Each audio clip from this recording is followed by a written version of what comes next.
నమస్తే రమ్మగారు. నమస్తే జయ. ఏదైనా మంచి స్టోరీ చెప్పండి రమ్మగారు. కష్టాలు సుఖాలు. కష్టాలు ఎందుకు వస్తాయి? ప్రారబ్ధ కర్మని బట్టి. అంతేగా. మన ముందు జన్మలో చేసుకున్న ప్రారబ్ధం వల్ల మనకి ఇప్పుడు కష్టాలు వస్తాయి. సుఖాలు అవి కూడా అంతే, ప్రారబ్ధం వల్లే. మనం అక్కడేదో మొదలుపెట్టి వచ్చాం, దాని కంటిన్యూషన్ ఈ జన్మలో అవుతుంది.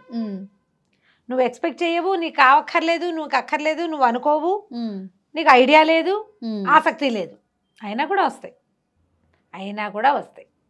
నేను హాయిగా పనిచేసి పెట్టేవాళ్ళు, హాయిగా డబ్బులు ఇచ్చేవాళ్ళు, హాయిగా కొనుక్కోమనేవాళ్ళు, హాయిగా తినమనేవాళ్ళు, వీళ్ళకి ఇలా ఎలా వచ్చాయని మనం ఆశ్చర్యపోతుంటాం. వాళ్ళకి అన్నీ వచ్చేస్తుంటాయి. ప్రారబ్ధ కర్మానుసారం కష్టాలు ఎలా వస్తాయో సుఖాలు కూడా అలాగే వస్తాయి. ఒప్పుకో బుద్ధి కావట్లేదు కదా నీకు? అస్సలు కావట్లేదు రమ్మగారు. సుఖాలు ఎలా వస్తాయంటే వాళ్ళ లెవెల్కి వాళ్ళు, వాళ్ళ స్థాయికి తగినట్టు అది వాళ్ళకి సుఖంగానే అనిపిస్తుంది. ఆ రోజుకి సుఖం. ఇప్పుడు ఆ రోడ్డు మీదే తిరుగుతూ రోడ్ల మీదే పడుకుని రోజు పావలా 10 పైసలతో కడుపు నింపుకునే వాడికి ఆ రోజు 100 రూపాయలు దొరికి ఒక అన్నం కడుపు నిండా తిన్నాడు అనుకో, 3 పూట్ల సుఖం వాడికి. నీకేమనిపిస్తుంది? మనకేమో పై లెవెల్ వాళ్ళకి 3 పూట్ల తింటమే గొప్ప, ఇంకా అదేదో కావాలి కదా అని మనకు అనిపిస్తుంది. మన లెవెల్ వేరు. ఎవడి లెవెల్ సుఖం వాడి ప్రారంధం వల్లే వాడికి లభిస్తుంది. చందమామలో ఒక మంచి కథ ఉంది, సుఖ ప్రారంధం. ఆ కథ పేరే అది. బాగుందండి. పూర్వం ఢిల్లీ పాదుషా దగ్గర విజయుడు అని ఒక మహామంత్రి ఉండేవాడు. ఆయన స్థాయి, ఆయన ధోరణి, ఆయన వ్యక్తిత్వాన్ని బట్టి ఆయన్ని విజయ మహారాజు అని పిలిచేవాళ్ళట. ఆయన్ని కూడా మహారాజానే పిలిచేవాడు. విజయ మహారాజు వ్యక్తి, అంత గొప్ప వ్యక్తి. అయితే ఏమిటంటే ఆయనకి ఈ దేహాభిమానం అవి ఏమీ లేవు పాపం. ఆయనకి వైరాగ్య చింతన ఉంది. ఆయన కాలు కదిపితే పల్లకీలోనే ఉంటాడు, చెయ్యి కదిపితే మనుషులు అటెండెన్స్ ఉంది, కానీ ఆయనకి జీవితాసక్తి లేదు. ఉంటారుగా అలాంటి వాళ్ళు, సన్యాసులు. అవును, అన్నీ ఉంటాయి వాళ్ళకి, ఏం ఆసక్తి ఉండదు దాని మీద. ఆయన రకరకాల తత్వాలు రాసేవారట, జీవిత సత్యాల మీద ఎన్నో తత్వాలు రాసేవాళ్ళు. ఆయన తత్వాలు ఎంత బాగుండేవంటే అసలు అందరూ ఊళ్ళో పాడుకునేవాళ్ళు వాటిని పాటల్లాగా. బైరాగులు బాగా పాడేవాళ్ళట. అవన్నీ ఏంటంటే పారమార్థికమైన తత్వం. తనకి లభించేటువంటి ఈ మహాసుఖవంతమైన జీవితం మీద ఆయనకి ఏమీ ఆసక్తి లేకపోవటం వల్ల పుట్టినవి. అది లేనిదే కుదరదని ఉండదు ఆయనకి, కానీ అవన్నీ ఉంటూ ఉంటాయి పాపం. ఆయన ధోరణి, ఆయన పరిస్థితి అది. అయితే ఈయన పాడిన పాటలు, ఈయన రాసిన పాటలు ఆ ఊళ్ళో పాడుకుంటూ ప్రపంచం అంతా, అంటే భారతదేశం అంతా వెళ్ళినాయి అన్నమాట. అయితే ఇప్పుడు ఇది ఢిల్లీలో కాశీనగరంలో విజ్ఞానచంద్రుడు అని ఒక గొప్ప యతీంద్రుడు ఒక ఆయన ఉండేవాడు, ఒక సన్యాసి. ఆయన ఈ పాట ఎంత బాగుంది, బైరాగులు తత్వాలు పాడుతుంటే ఆశ్చర్యపోయాడు. ఎంత బాగుంది ఈ తత్వం, ఎవరు రాశారు అంటే ఫలానా వాళ్ళు చెప్పారు. ఆ ఫలానా నుంచి ఇంకో ఫలానా, అక్కడి నుంచి ఇంకో ఫలానా, అట్లా చేతులు మారుతూ ఈయన ఊళ్ళు మారుతూ తెలుసుకున్నాడు. ఢిల్లీ నగరంలో ఉండేటువంటి విజయ మహారాజు అనే ఆయన, విజయుడు అని ఆయన ఇవి రాశాడు. ఈయన 1 సంవత్సరం పాటు వెతికి ఢిల్లీ చేరాడు. చేరేసరికల్లా అక్కడికి వచ్చాడు. వస్తే ఈయన ఈ తత్వాలు రాసిన వాళ్ళని అడిగితే ఎవరికి తెలుస్తుంది? ఆ మహారాజు ఖచ్చితంగా మహారాజు అని తెలియలే ఈయనకి. సరే, ఆయన కోసం వెతుకుతున్నాడు. ఈయన ఏమనుకున్నాడు, ఈ తత్వం రాసిన ఆయన కూడా సన్యాసి అని భావించాడు. విజయుడు అనే సన్యాసి కోసం వెతికాడు, సన్యాసి దొరకల.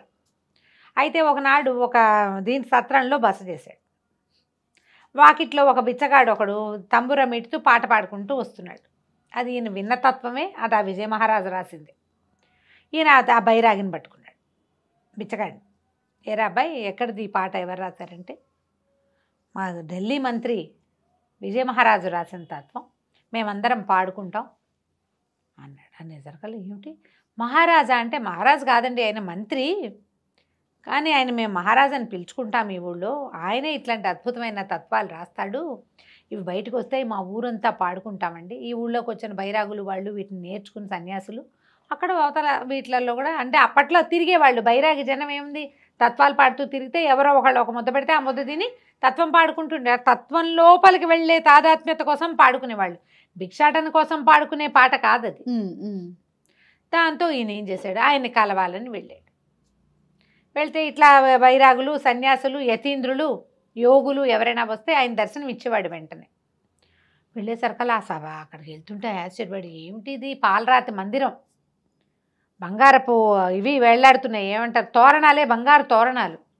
ఎంతమందో జనం, చల్లటి గాలి వచ్చేటువంటి పంఖాలు, సువాసనలు ఈలుతున్నటువంటి ఇవి పరదాలు, తోటలు, ఘుమఘుమలాడిపోతోంది వాతావరణం అంతా. అట్లా ఎలా ఉండాలి? సన్యాసి దగ్గర అట్లా ఉండకూడదు. ఆయన ఆశ్చర్యపోయాడు. ఈ విజ్ఞాన చంద్రుడికి లోపలికి దర్శనం ఇప్పించారు. ఈయన వెళ్ళేసరికల్ ఒక పట్టు బాలీసు మీద ఆయనట వాలి కూర్చున్నాడు, ఏదో రాసుకుంటున్నాడు. పక్కన ఒకళ్ళు వింజామర, ఒకళ్ళు ఛత్రం ఇది విసురుతున్నారు. చల్లని గాలి వచ్చే పంఖా ఊతు మీద తిరుగుతోంది అటు ఇటుగా. అంటే ఆ గదంతా చల్లగాలి వస్తుంది, ఆ చల్లదనం ఈయన మీదకి రావడానికి ఒక వింజామర విసురుతున్నారు. ఆశ్చర్యపోయాడు ఆయన. ఏమిటి నాయన ఏమిటంటే, సరే మాట్లాడుకున్నారు. వెళ్ళి పాదాల మీద పడ్డాడు. ఆ యోగిని చూడంగానే కూర్చోండి అన్నాడు. ఆయనకి అన్నీ అరేంజ్ చేశాడు.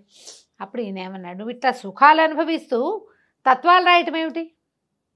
నేనేం చేయనండి, నాకు సుఖాలు అనుభవించాలని లేదు, కానీ నా పదవి అట్లాంటిది, నా జీవితం అట్లాంటిది, వీళ్ళంతా ఉన్నారు అంతేను, వీటి మీద ఆసక్తి లేదండి నాకు. ఏమిటో వాళ్ళు ఉన్నవారు వాళ్ళ పని వాళ్ళు చేసుకుంటూ ఉంటారు. ఈ అమ్మాయి వింజామరా, దాని జీతం పోతుంది వద్దంటే, అందుకని అది వీచుకుంటూ ఉంటుంది. వాడు పంఖా లాగేవాడు ఒకటినాడు, వాడి జీవితం పోతుంది, లాగనిస్తాను. ఇవన్నీ ఇలా మెయింటైన్ అవుతుంటాయి. అందరూ ఎవరి పని వాడు చేసుకుంటూ పోతూ ఉంటాడు. ఈయనకి టోపీ పెట్టేవాడు ఒకడు, బట్టలు మార్చేవాడు ఒకడు, చెప్పులు తొడిగేవాడు ఒకడు, వాళ్ళందరూ వాళ్ళ పనులు వాళ్ళు చేసుకుంటారు. నాకు ఆసక్తి ఉండి జరగట్లేదండి అంటే ఆయన ఏమన్నాడు, విజ్ఞాన చర్చ, నువ్వు ఇట్లా ఉండకూడదు, ఇవేవి ఉండద్దు, వీటన్నిటి వదిలిపెట్టి నాతో వచ్చామంటే వచ్చేస్తానన్నాడు. నిజంగా వచ్చేస్తాం. ఆయనకి ఈ తత్వం వీడి మనసులో నుంచి వచ్చిందా రాలేదా అడుగుదామన్నది. వచ్చింది, నా మనసులో నుంచే వచ్చిందని చెప్తున్నాడు. మరి వస్తామంటే వచ్చేస్తానన్నాడు. అనగానే ఒకరోజు పొద్దున్నే తెల్లవారుసామున అన్నీ వదిలేసి ఏమీ లేకుండా కాలినడకన యోగితో సహా బయలుదేరాడు.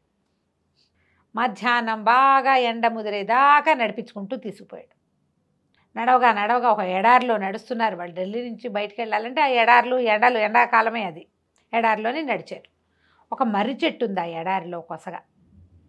ఆయన ఏమన్నాడు, సరే నిన్ను అందరు గుర్తుపడతారేమో, నువ్వు ఈ మర్రి చెట్టు కింద కూర్చో, నేను పక్కనే ఉన్న ఊళ్ళో నుంచి ఏదైనా ఆహారం తీసుకొస్తాను, భిక్షాటం తీసుకొస్తాను అన్నాడు యోగి.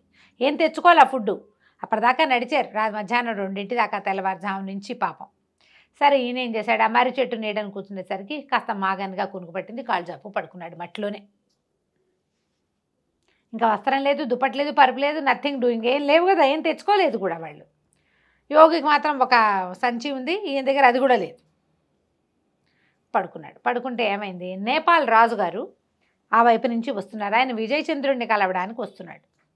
పెద్ద పటాటోపంగా బోళంతా, మరి నేపాల్ నుంచి రావాలి ఢిల్లీ కంటే ఎంత పటాలను తెచ్చుకోవాలి. పటాలం మొత్తం నడుస్తుంది, సైనిక పటాలం అంతా నడుస్తుంది. బాగా ఎండెక్కిపోయింది, ఎక్కడైనా ఇది వేయండి అంటే, సరే చూస్తే ఎడారిలో ఓ పెడగా కనపడిన మర్రి చెట్టు కనిపించింది.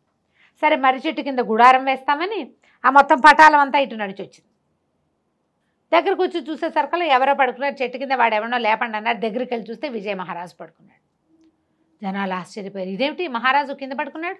నేపాల్ రాజు గారు పాలకి దిగి వచ్చి చూశాడు. నేల మీద పడుకోవటం ఏమిట్రా, పక్కలు అరేంజ్ చేయండి ఈయనకి అనగానే వాళ్ళు చక్కగా ఒక పట్టు బాలీసులు అవి వేసేశారు. దానికి ఒక ముత్యాలు అవి వేళ్లాడుతున్నాయి, చల్లగా ఉంటాయి ముత్యాలు అవి ఉండేసరికి.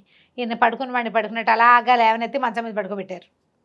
పైన ఒక ఇది వేసేసారు, పందిర్ లాంటిది వేసేసారు. అక్కడి నుంచి ఒక చల్లది గుడ్డ తడిపి ఒక పక్కన పెట్టేసి దాని పంఖా ఊపటం మొదలుపెట్టారు. గాలి వస్తుంది, ఆయన నిద్రపోతూనే ఉన్నాడు. ఈ యోగి భోజనానికి వెళ్ళాడు కదా, ఈ లోపల వీళ్ళు వెయిట్ చేస్తున్నారని వాడు. మిగిలిన సైనిక పటాలం అంతా ఓ పక్కన వంట మొదలు పెట్టుకున్నారు. తమరాజు గారు కూడా ఓ కుర్చీ వేశారు. ఆయన కాళ్ళు చాపు కూర్చున్నాడు విశ్వశాంతంగా. ఆయనకి ఇంకో కుటీరం, ఈయందో పటకుటీరం, ఆయనదో పటకుటీరం వేసి పారేశారు.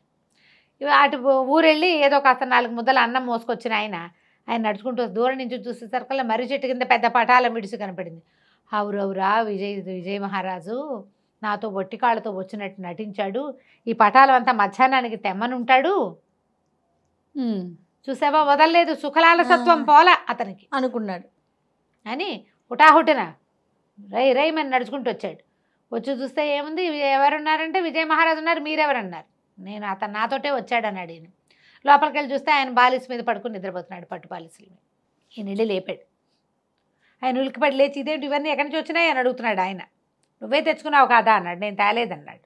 ఈ లోపల నేపాల్ రాజు వచ్చాడు. విజయ మహారాజు నిద్ర లేచాడు. నేను ఆయన ఏం చెప్పండి, మిమ్మల్ని కలవడానికే వస్తున్నానండి, మీరు ఎండలో ఎందుకు పడుకున్నారో మాకు అర్థం కాలేదు, మా సైన్యం మీకోసం ఇవన్నీ సైనికులు సేవకులు చాలామంది వచ్చారు, మీకు ఇవి ఏర్పాటు చేశారు. ఎవరు లేకుండా మీరు ఒక్కళ్ళే ఈ అడవిలో ఇట్లా పడుకుని ఉండటం ఏమిటి, ఇట్లా ఈ ఎడారిలో ఏం జరిగింది అనగానే ఈ విజ్ఞాన చంద్రుడికి అర్థమైపోయింది.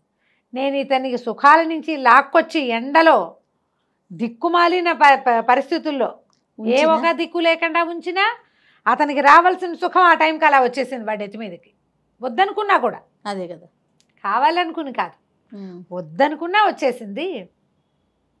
ఇంతే విజయచంద్రుడు అన్నాడు. ఈ విజయ మహారాజు చెప్పాడు యోగికి, విజ్ఞానచంద్రుడికి, అయ్యా నాకు అభ్యంతరం లేదు, ఇప్పుడు కూడా నేను మీతో పాటు వచ్చేయడానికి సిద్ధంగా ఉన్నా. ఆయనకి ఏదో సలహా కావాలని వచ్చాడు.